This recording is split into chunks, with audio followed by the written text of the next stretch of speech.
It is an honor for me this morning to speak here and to pass on the fraternal greetings from the people of the country of honest men.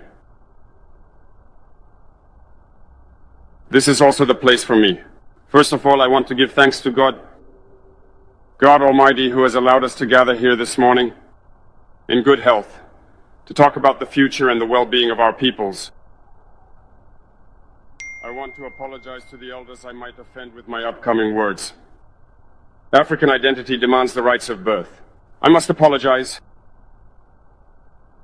Comrades, I have a few questions from my generation. No one is a question we ask, but we have no answers. And it turns out that here we can air our dirty laundry because we feel like family. We feel like family in the sense that Russia is also a family for Africa.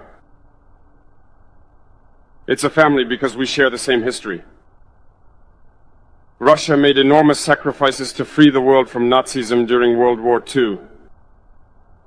The African peoples, our grandfathers, were also forcibly deported to help Europe get rid of Nazism. We share the same history in the sense that we are the forgotten peoples of the world. Whether in history books, documentaries, or films, we tend to overlook the significant role that Russia and Africa played. Right now, we are here to talk about the future of our peoples, of what will happen tomorrow, of this free world we aspire to, a world without interference in our internal affairs. We have the same perspectives, and I hope this summit will be an opportunity. So, to be able to build very good relationships for a better future for our peoples. The questions that my generation is asking are the following. If I can sum it up, it's not understanding how Africa, with so many riches beneath our soil, with a generous nature, of water, with abundant sunshine, Africa is today the poorest continent. Africa is a hungry continent. And how is it that our heads of state are traveling the world begging? Here are some questions we are asking ourselves and for which we still have no answers. We have the opportunity to weave new relationships. And I hope that these relationships can be the best to provide a better future for our people. My generation also asked me to say that because of this poverty, they are forced to cross the ocean to try to reach Europe. They are dying in the ocean. But soon, they won't go across because they will come in front of our palaces to seek their daily bread. As for Burkina Faso, today we have been facing for more than 8 years, in the form of protest, the most barbaric, the most violent form of neocolonialism, of imperialism. Slavery still seeks to impose itself on us. Our ancestors taught us one thing well. The slave who is unable to take on their revolt does not deserve anyone to pity their fate. We do not seek pity for our fate. We do not ask anyone to pity our fate. The Burkinabe people have decided to fight against the hypocrisy that hinders their development. In this struggle, brave peoples, brave populations have committed themselves to take up arms against terrorism, what we have indeed called the VDP, the volunteers.